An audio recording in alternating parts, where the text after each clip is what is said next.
Escuchen, el mundo tiembla bajo el peso de su propia fragilidad. ¿No lo sienten?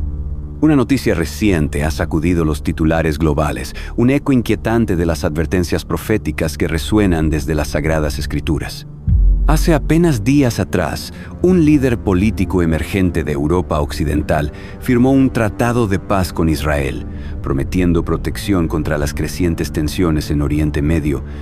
Hace horas atrás, otro país musulmán, que es Arabia Saudí, otra vez anunció querer seguir con los tratados de paz y unidad con Israel.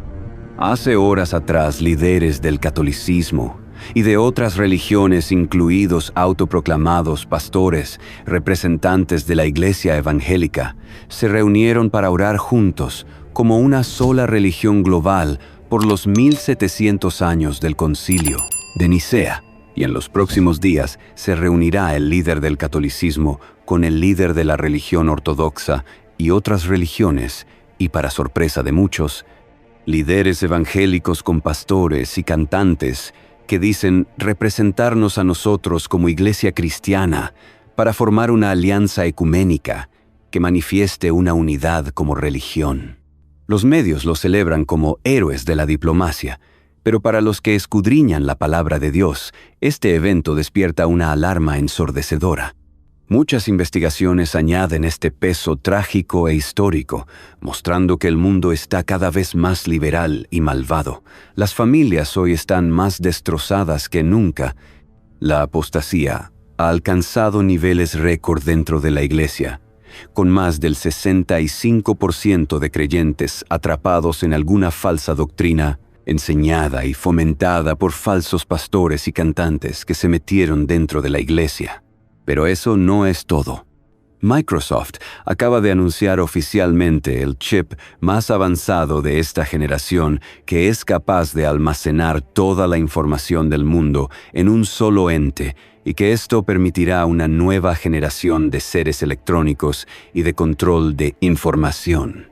Y lo que añade aún más a esto es la cantidad de personas de Israel que están volviendo a su tierra, y el incremento histórico de hostilidad hacia Israel y persecución y animosidad hacia los cristianos en este tiempo.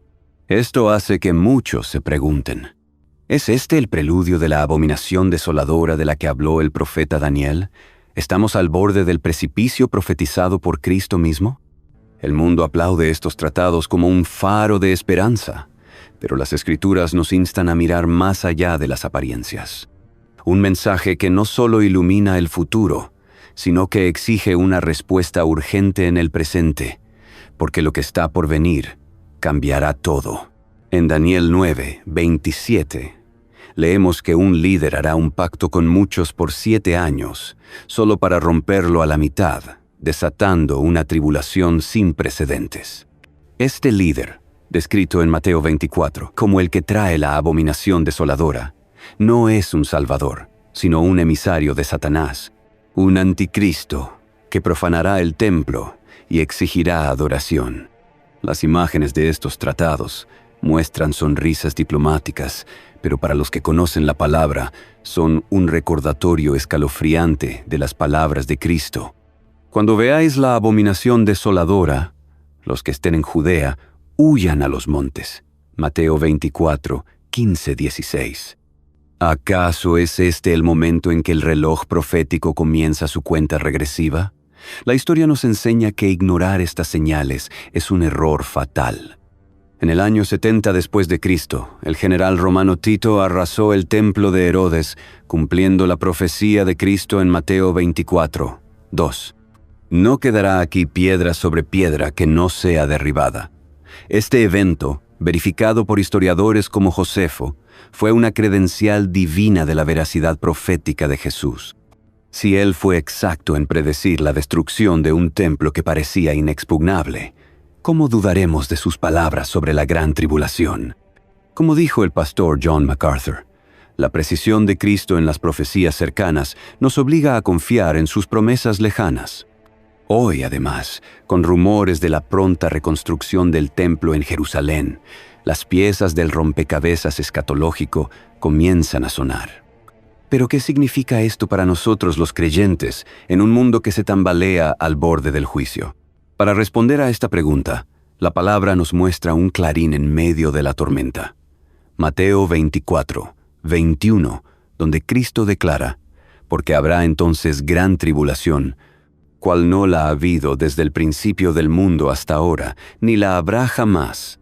Este versículo no es solo una advertencia, es una revelación del corazón soberano de Dios, que prepara a su pueblo para los días más oscuros de la historia. Según muchos eruditos afirman, la iglesia será quitada de la tierra, pero aún después de ese evento glorioso, habrá otros creyentes siendo iluminados y estarán pidiendo misericordia al Señor. En el griego original, la palabra para tribulación es thlipsis, que significa una presión aplastante, una angustia que aplasta el alma. No es un mero inconveniente, sino un sufrimiento de proporciones cósmicas. Cristo usa el superlativo para enfatizar que esta thlipsis será única, sin paralelo en la historia humana.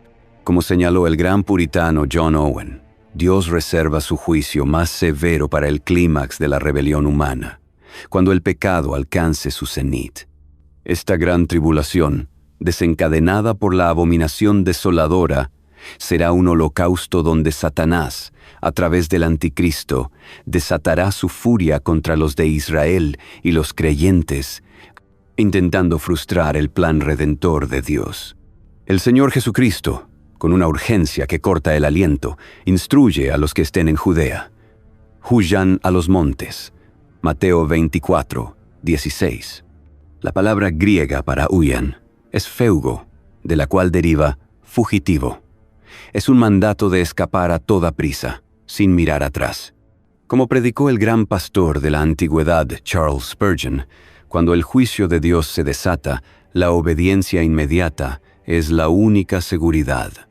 Piensen en ese momento de la historia. El anticristo profana el templo, erige una imagen de sí mismo, y el mundo, engañado, lo adora.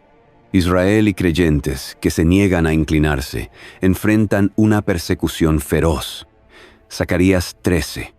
8 profetiza que 2 de cada 3 de Israel perecerán, una tragedia que eclipsará cualquier tragedia pasada. Apocalipsis 6. 9 muestra a los mártires clamando bajo el altar: ¿hasta cuándo, Señor? Su sangre testifica del costo de la fidelidad en esos días. Pero en medio de esta oscuridad, la misericordia de Dios brilla como un faro. Mateo 24, 22 declara: y si aquellos días no fuesen acortados, nadie se salvaría, mas por causa de los escogidos, aquellos días serán acortados. La palabra griega ekolobothesan, traducida como acortados, sugiere una intervención divina abrupta. Como explica el pastor MacArthur, Dios podría alterar los ciclos celestes, reduciendo las horas de luz del día para proteger a sus elegidos. Apocalipsis 6, 12 describe el sol volviéndose negro y la luna como sangre. Apocalipsis 8, 12 habla de un tercio del día oscurecido. Esta reestructuración del universo no es un capricho, sino un acto soberano para preservar a los eclectoi, los elegidos, tanto Israel como los redimidos de todas las naciones. Richard Baxter escribió: el Dios que elige a su pueblo lo guardará, aunque tenga que mover los cielos para hacerlo. ¡Qué consuelo! El Señor reordena la creación misma para proteger a los suyos. Aquí radica la doctrina gloriosa de la elección, un pilar de la fe reformada. Los eclectoi no son meros sobrevivientes, son aquellos a quienes Dios ha llamado soberanamente para sí. Como afirmó John Calvino, la elección de Dios es la garantía de nuestra perseverancia. E Israel, elegido como nación, será preservado, aunque solo un tercio sobreviva, como dice Zacarías 13, 9. Los creyentes, elegidos para salvación, estarán protegidos, no por su fuerza, sino por la gracia soberana de Dios. Esta verdad, predicada por J.C. Ryle, nos recuerda que ningún poder del infierno puede arrancar a los elegidos de la mano de Cristo. Sin embargo, el peligro no termina con la persecución. Cristo advierte en Mateo 24, 23, 24 sobre una confusión sutil. Si alguno les dice: miren, aquí está el Cristo, o allá, No lo crean. Falsos cristos y profetas surgirán, realizando señales satánicas tan convincentes que, si fuera posible, engañarían incluso a los elegidos. Pero, alabado sea Dios, no es posible. Como enseñó John Flavel, el verdadero creyente conoce la voz de su pastor y no seguirá a un extraño. La palabra griega pseudocristo y falsos cristos nos recuerda que Satanás imita la luz para engañar. Pero los elegidos, sellados por el Espíritu, discernirán la verdad, protegidos por la soberanía divina. Y entonces, en el clímax de la historia, Cristo regresará. Mateo 24, 27 proclama, porque, así como el relámpago sale del oriente y resplandece hasta el occidente, así será también la venida del Hijo del Hombre. Esta no será una aparición secreta, sino una manifestación gloriosa, visible para todo ojo, como dice Apocalipsis 1, 7. Como predicó Jonathan Edwards, la venida de Cristo será el momento en que la gloria de Dios disipe toda oscuridad.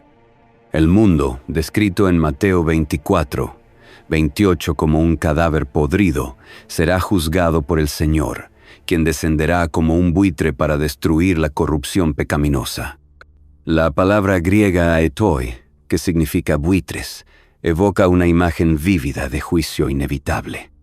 El pecado, que abundará en esos días, como describe Mateo 24, 12, encontrará su fin bajo la espada de Cristo. Estas advertencias no son para llenarnos de temor, sino para avivar nuestra esperanza y urgirnos a la fidelidad. Vivimos en un mundo que se tambalea hacia el juicio, donde los titulares de hoy podrían ser las señales de mañana. Como exhortó Thomas Watson, el que conoce el terror del Señor persuade a los hombres. La gran tribulación será un tiempo de eclipsis sin igual, pero también un testimonio de la soberanía de Dios, quien guarda a sus eclectoi y cumplirá su promesa de un reino eterno. Hoy, mientras el mundo celebra tratados que podrían ser pequeñas probadas de lo que será en un futuro muy cercano, debemos clamar como los mártires de Apocalipsis 6, 10. ¿Hasta cuándo, Señor? Y debemos vivir como si la respuesta estuviera a la vuelta de la esquina.